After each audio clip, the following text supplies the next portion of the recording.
Guys, this cilantro lime sauce is so epic. You're gonna wanna drizzle it over everything. Salads, tacos, and so much more.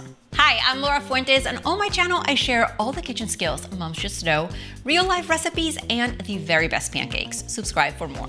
We're gonna make this cilantro lime sauce in the blender. It takes just 2 minutes, and the best part is that leftovers last a week in the fridge.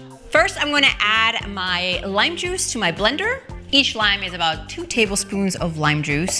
You wanna use fresh for this. I'm gonna add some sour cream. You can use regular or light. Some garlic powder. You could also use a fresh garlic clove, but garlic powder works. Some salt and pepper.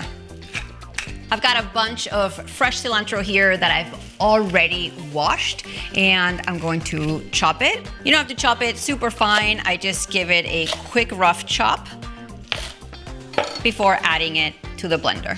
We're gonna blend this until mostly smooth. I like a few of the little cilantro pieces in there. Let me show you what it looks like. I'm gonna transfer it into an old dressing bottle, or you can also use a jar. I usually keep this cilantro lime sauce in the fridge until I'm ready to use it and drizzle it over my favorite foods like fish tacos and so much more. The ingredients and measurements to make this epic cilantro lime sauce are gonna be right below this video. Watch this one next. See you next time.